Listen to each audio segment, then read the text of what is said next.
Me acuerdo cuando cantábamos esa canción y que no sabíamos hablar nada de inglés, ¿verdad? Y hacía, Merry Christmas, ¿verdad? Muy buenas noches, amados hermanos, el Señor me los bendiga, y usted que está en su casa, que disfrute esta palabra y que sea una palabra que toque y cambie su corazón. Y nosotros también, ¿verdad? Solo un entremés antes de empezar a predicar.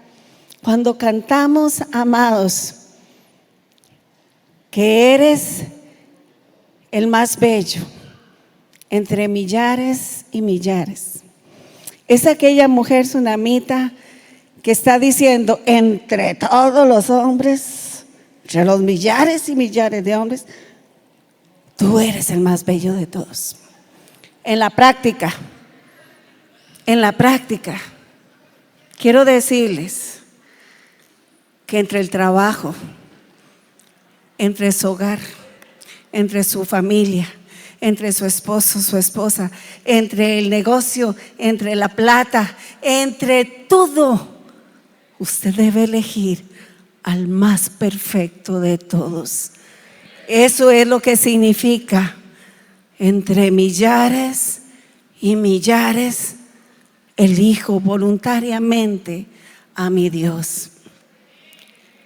Gracias. Muy bien. Isaías 9:2 dice: el pueblo que andaba en tinieblas vio gran luz, los que moraban en la tierra de sombra de muerte, luz resplandeció sobre ellos. Bueno, chiquillos, amados hermanos, iniciando esta temporada navideña, estamos listos para celebrar y para gozarnos en el Señor.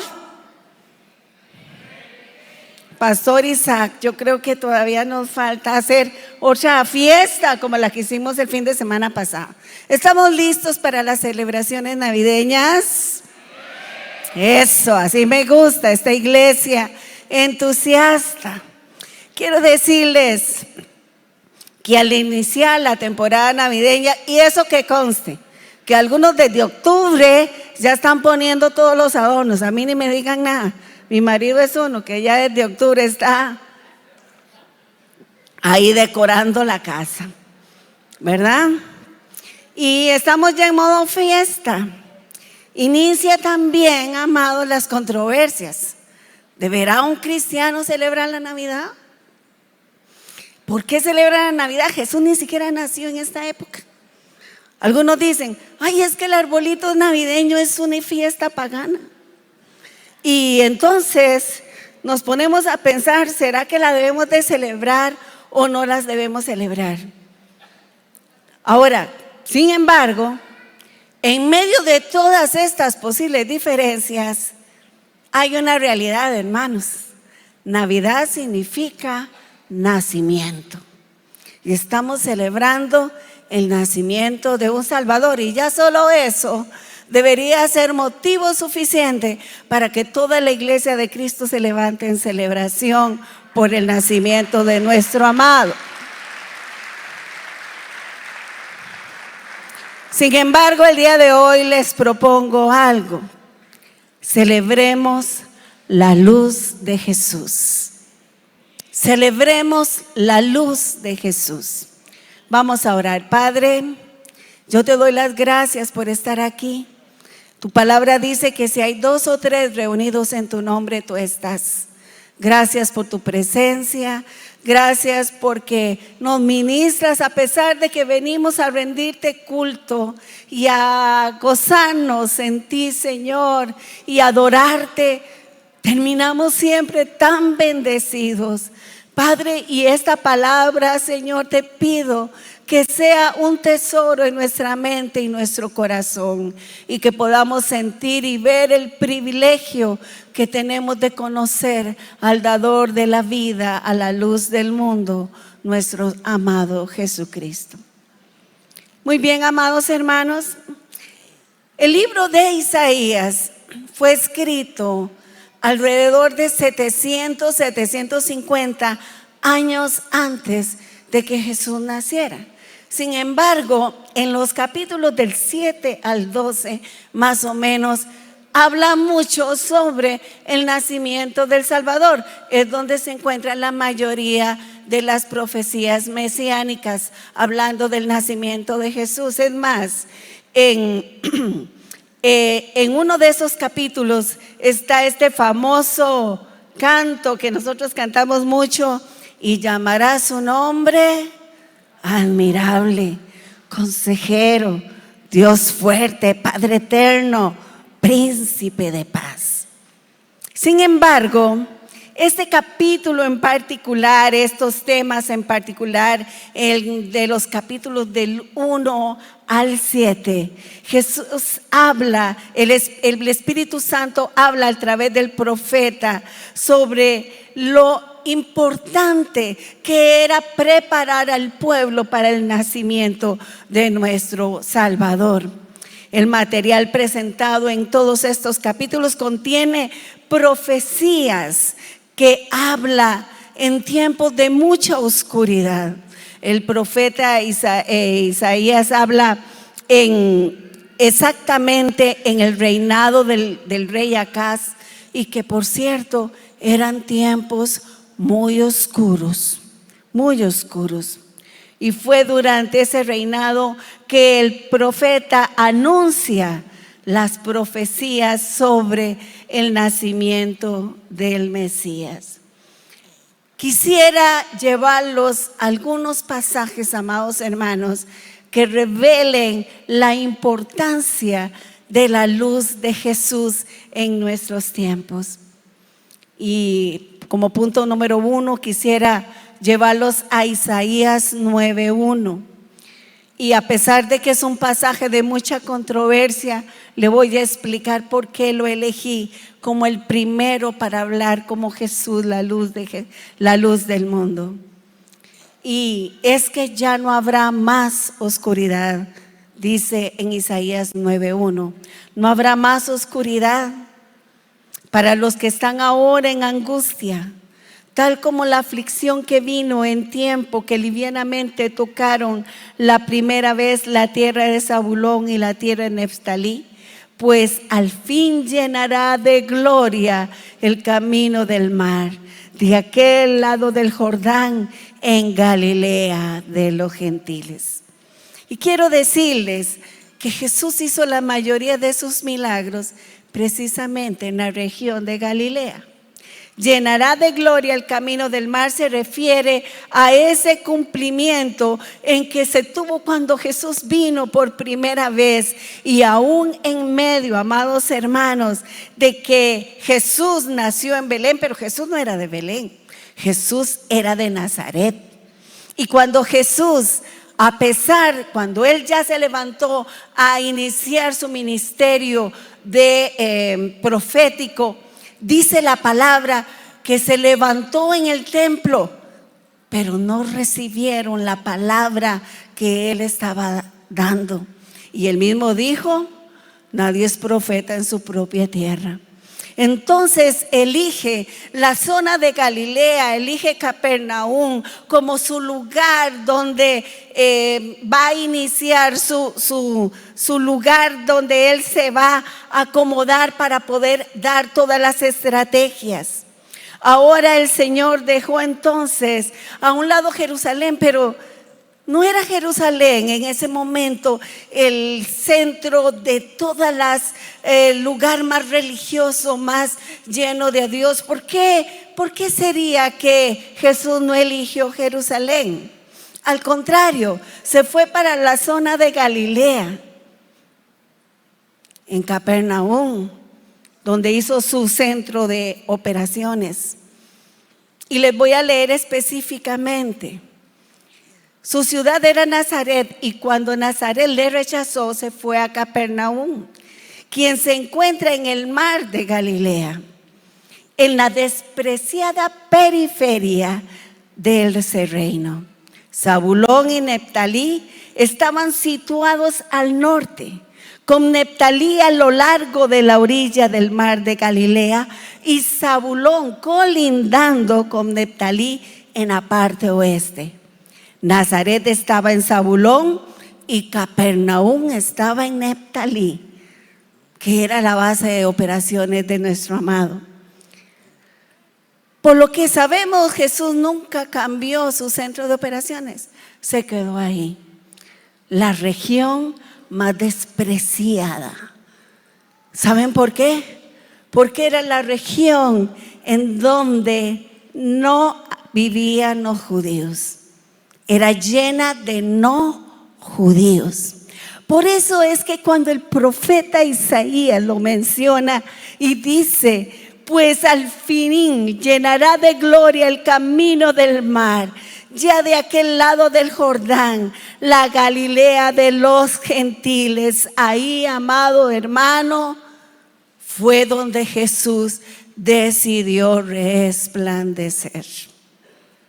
En los momentos y en los lugares de mayor oscuridad, donde el pecado abundaba, donde nadie mencionaba al Dios de los hebreos, ahí fue donde Jesús decidió empezar y hacer su ministerio. Claro que también, así como se anuncia la luz, Jesús proclama en Lucas 10:12 que sería más tolerable el castigo para Sodoma y Gomorra, porque estando ahí y viendo los milagros que Jesús hizo, ellos no reconocieron la luz de Jesús, muchos de ellos. Y el mismo Jesús menciona: ¿sabe qué, Capernaum? Si en Sodoma se hubiera hecho los milagros que tú has visto, no los hubiéramos destruido porque se hubieran convertido. Por tanto, al final de los tiempos, el castigo para ti será mayor que el de Sodoma y Gomorra. Pero luz resplandeció. En Isaías 9:2 dice: pueblo que andaba en tinieblas vio gran luz. No una luz cualquiera, una gran luz. Una luz que dice: los moradores de la tierra en sombra de muerte, luz les resplandeció sobre ellos. Mateo también cita este pasaje en Mateo 4 del 15 al 16, hablando sobre la luz de Jesús. Ahora, vean y pónganle atención a este versículo. El pueblo que andaba en tinieblas vio gran luz. No era tiniebla, una tiniebla de oscuridad. Era una tiniebla de sombra de muerte. No era una tiniebla cualquiera. Era una tiniebla de sombra de muerte. Era una tiniebla de esclavitud. Era una tiniebla sin esperanza. Sin embargo, ahí es donde Jesús decide resplandecer. Dice la palabra: luz resplandeció sobre ellos. Los pueblos que estaban perdidos, la luz de Cristo y el Evangelio vino a resplandecer para darles vida. Zacarías, el padre de Juan el Bautista, cita de nuevo esta palabra del profeta Isaías cuando a él se le devuelve la voz, porque recuerden que a él se le había quitado la voz cuando inicia el embarazo de Elizabeth. Pero cuando él dice: su nombre es Juan, y como no podía hablar, lo escribe en una tabla, en ese momento viene el Espíritu de Dios sobre él y establece una palabra profética y dice en Lucas 1:79: para dar luz a los que habitan en tinieblas y en sombra de muerte, para guiar nuestros pies por el camino de la paz. Hablando de ese Salvador al cual su Hijo iba a anunciar. Sin embargo, amados hermanos, hay una realidad. La luz de Cristo resplandece. Pero ¿cuál es nuestra labor?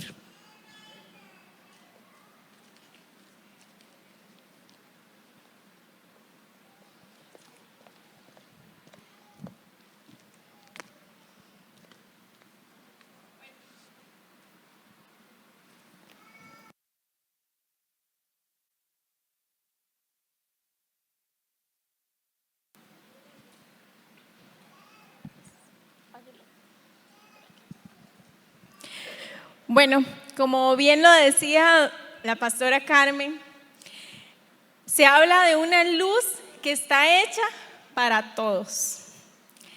Todos los que estamos en tinieblas.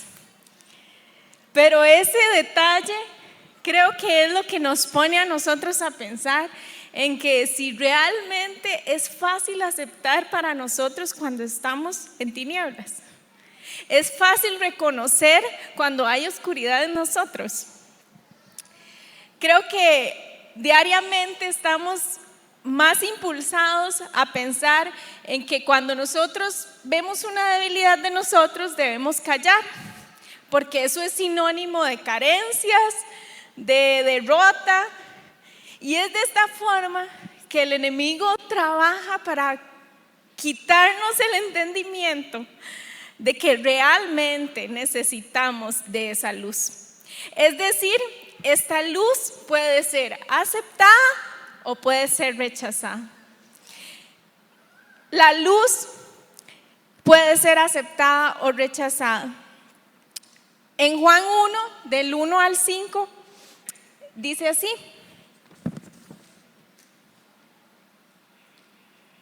en el principio era el Verbo, y el Verbo era con Dios, y el Verbo era Dios. Este era en el principio con Dios. Todas las cosas por Él fueron hechas, y sin Él nada de lo que ha sido hecho fue hecho. En Él estaba la vida, y la vida era la luz de los hombres. La luz en las tinieblas resplandece, y las tinieblas no prevalecieron contra ella.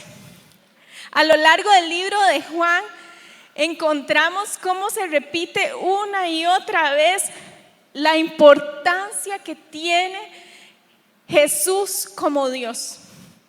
Nos refuerza su deidad a pesar de estar en forma de hombre en esta tierra. Y este versículo nos lo reafirma.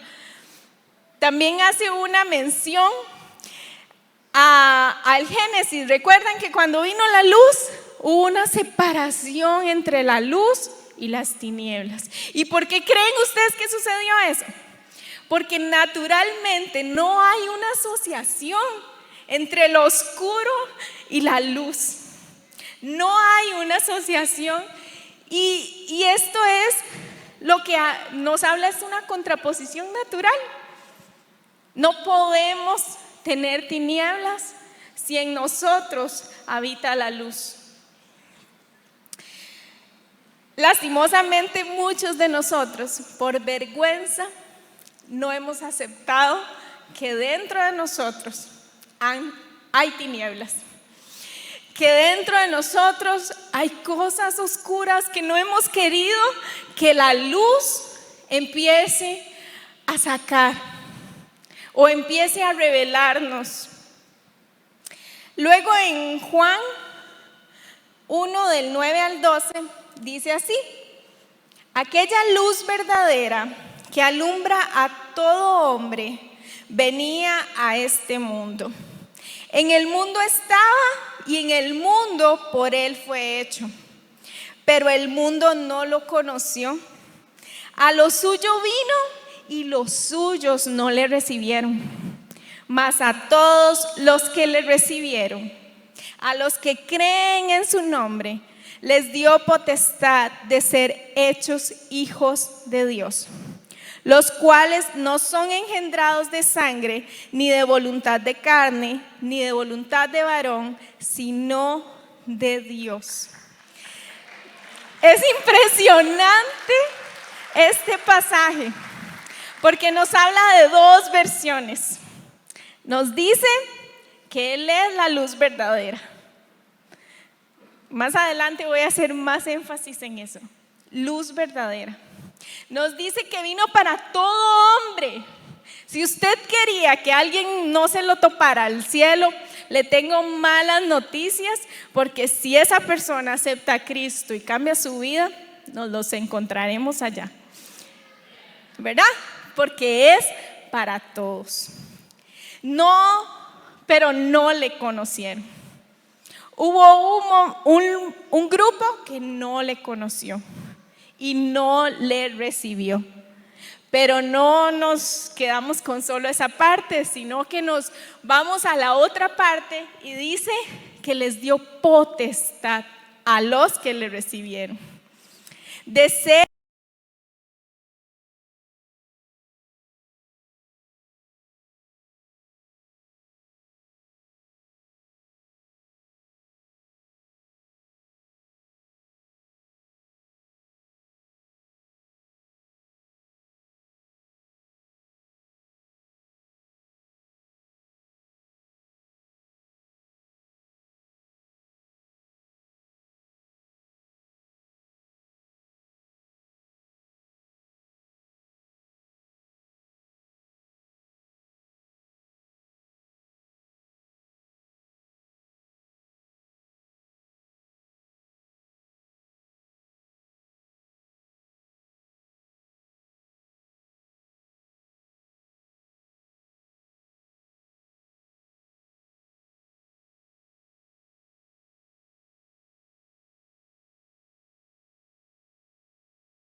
la luz.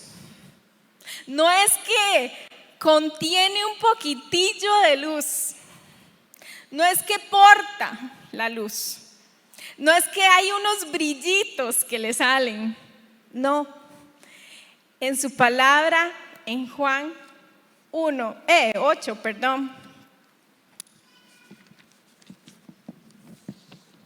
en Juan 8:12 dice: yo soy la luz. Dice así: otra vez Jesús les habló diciendo: yo soy la luz del mundo. El que me sigue no andará en tinieblas, sino que tendrá la luz de vida.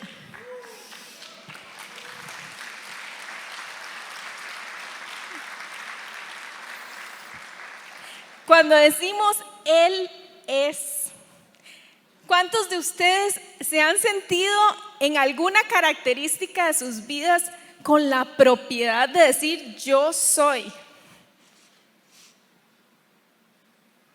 Porque hoy la decimos y mañana no sabemos. Pero Jesús tuvo la libertad en su deidad nuevamente, afirmando su deidad nuevamente, en decir: yo soy la luz del mundo. Él es. Veamos ese verbo. Él es la luz del mundo. ¿Cuántos de nosotros hemos estado atravesando momentos de oscuridad? Donde hay algo que no estamos revelando, que no queremos ni siquiera que el Señor se acerque. Es más, ¿cuántos hemos experimentado el momento en nuestras casas donde se va la luz y nos quedamos sin luz, ojalá de noche, y uno haciendo la cena? Y entonces nuestra primera impresión a la falta de luz es buscar la luz. Hay una necesidad y ahora, y eso que estamos en la casa, en otro lugar desconocido, peor, porque uno ya es inseguridad. Otras veces más bien decimos: uy, qué dicha para no ver el desorden, uy, qué dicha para no hacer el almuerzo. pero hay una necesidad. ¿Y a qué acudimos? ¿Qué creen ustedes a lo que acudimos?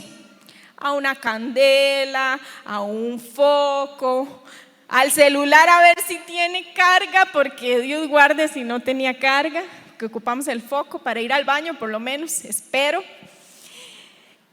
¿Y por qué vamos al foco? ¿Por qué vamos a la candela? Vamos porque conocemos que el foco nos va a alumbrar. O sea, conocemos una característica de ese objeto que nos va a satisfacer la necesidad natural de tener luz eléctrica. Pero a veces, cuando estamos en tinieblas, cuando estamos con sombra de muerte, como lo decía la pastora, y lo sabemos y lo reconocemos, lo menos que queremos hacer es acudir a la luz. Y no solo porque no queramos, sino porque muchas veces no conocemos cuál es esa luz. Realmente usted y yo conocemos hoy el poder que refleja el que Jesús haya dicho que es la luz del mundo. Reconocemos realmente que si Él es la luz del mundo, lo debemos de tener. Sería ilógico tener un foco al frente en media oscuridad y no saber cómo usarlo. No saber ni siquiera que eso sirve para alumbrar. La luz de Jesús es la única capaz de sacarnos de la oscuridad. El mundo nos ofrece brillos espectaculares, brillos que alumbran hermosísimo. ¿Cuántos de nosotros, mejor ni levantemos la mano, pero nos hemos ido detrás de uno de esos brillitos? ¿Cuántos? Miles de veces nos vamos detrás de un brillo que nos alumbró tan lindo, que se veía tan bueno, es más, tenía la mejor causa, pero no era Jesús. Somos capaces de reconocer a Jesús. Y esta canción que también mencionaron en la primera parte de este mensaje es cierto. Le reconocemos entre millares. Él es el más bello entre millares. Para nuestras vidas, Él es el más bello entre millares. A veces pensamos en que tenemos esa luz, pero cuando hay oscuridad en nuestra vida, no es nuestra primera opción.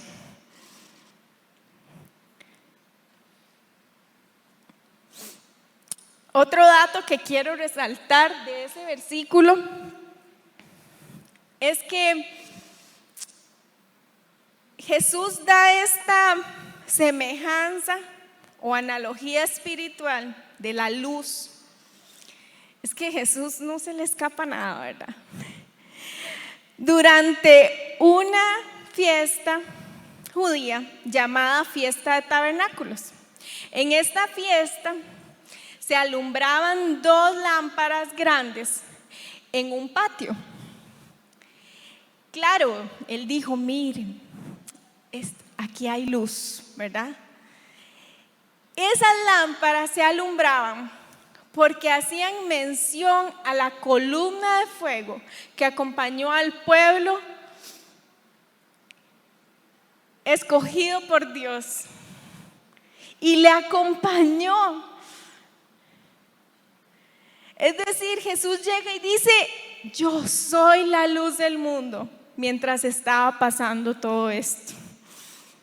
Yo no sé si ustedes están asombrados como yo, pero es que realmente Dios tiene tanto detalle para que desde Éxodo, que sucedió la columna de fuego, hasta este momento que Jesús menciona ser la luz del mundo, Él cubrió cada detalle de su gloriosa obra en la cruz del Calvario. Él cubrió cada detalle, reconociendo que era por medio de su poder y gloria que esa obra iba a poder ser hecha en nuestras vidas para salvación. Él es la luz, pero tenemos que seguirle. Podemos reconocerle entre las luces, pero tenemos que seguirle. Y así, como dice el pasaje, tendremos a la luz. Tendremos la luz de la vida. Ahora, ustedes dicen, ¿y qué nos alumbra esa luz? Yo sé que puede parecer obvio, pero nos alumbra el entendimiento. La luz de Jesús nos alumbra el entendimiento. Entendimiento para reconocerle, porque dentro de muchos resalta. Lo distingo. No es como lo que me ofrecen. Él es distinto y le reconozco. Y para conocerle, no es lo mismo reconocerlo y decir, mira, sí, ese Jesús, uy, sí, me dicen que hace milagros. Es más, me dicen que es bueno, que es amoroso. Me dicen que Él es generoso, que Él nos guarda. Pero ¿solo me lo dicen o lo sé? Yo realmente sé lo que me están diciendo. Lo he experimentado. Reconocer y conocer no es lo mismo. Cuando le conocemos, hay que morir a nosotros. Hay que rendirnos. Inclusive en la primera rendición, que es sacar tiempo para intimar con el Señor. La primera rendición, que es abrir nuestro corazón en intimidad con el Señor. Entre más conocemos a Jesús, más evidente se nos hace que necesitamos de Él. ¿Cierto o no? Yo cada vez conozco una cosa y yo, otra cosa que Estefanita no está haciendo bien. Y no para perfección, sino para no deshonrar su nombre, para levantar su nombre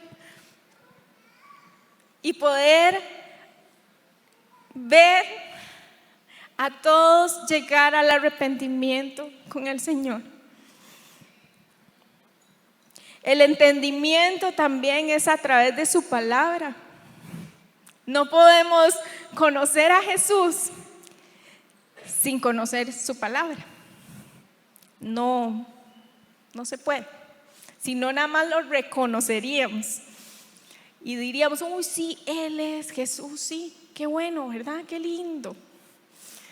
Pero realmente estamos experimentando. ¿Qué pasa? ¿Qué pasa cuando no está la luz?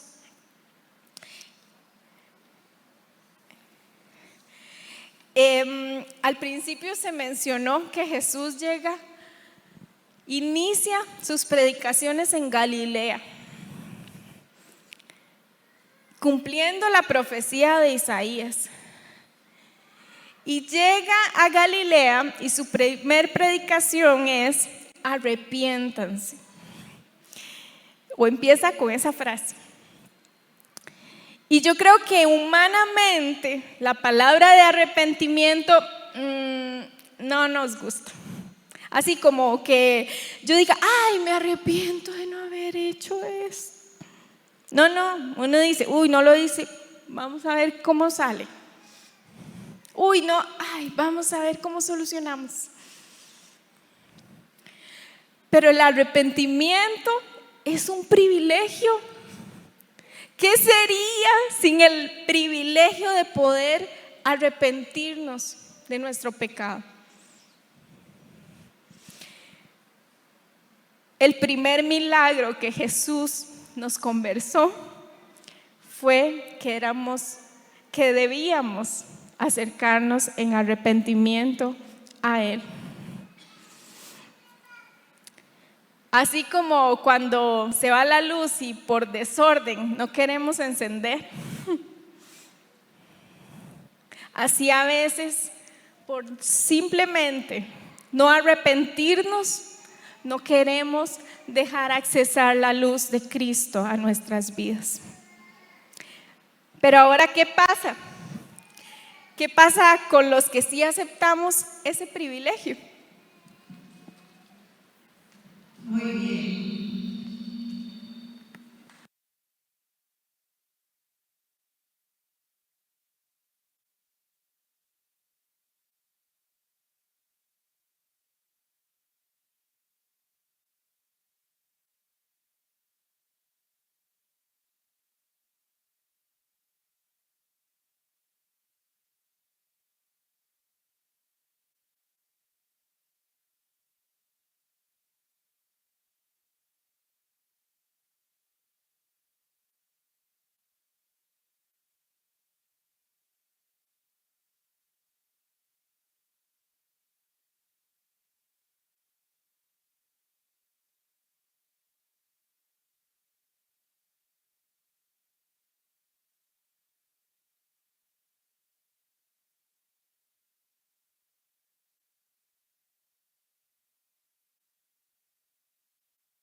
alumbrados por la luz de Jesús. Y para terminar, amados hermanos, los creyentes alumbrados por su luz serán luz en sus testimonios. Quiero decirles, en Isaías 61 dice: levántate y resplandece. Dígale al que tiene a la par: levántese, mamita, levántese, papito, levántese, vuelva a ver al rostro de Jesús y haga que esa luz resplandezca en usted. Levántate y resplandece, porque ha venido tu luz y la gloria del Señor ha nacido sobre ti. ¿Cómo nace la gloria de Dios en el pueblo de Dios? A través del Espíritu Santo. Cuando usted recibe a Cristo como Señor y Salvador de su vida, fíjese qué es lo que pasa: la luz de Cristo entra en usted. Ahora, usted no refleja la luz de Jesús, usted no es luz. Usted es como la luna. ¿Qué hace la luna? Refleja la luz del sol. Cuando Cristo está en usted, la luz, la fuente de luz, se refleja en usted. Y usted se convierte en una lámpara. Una lámpara. Y en este mundo de oscuridad, usted va a ver la luz de Jesús reflejada a través de su vida. Dice la palabra de Dios en Mateo 5, 14 al 16. Ustedes son luz en este mundo.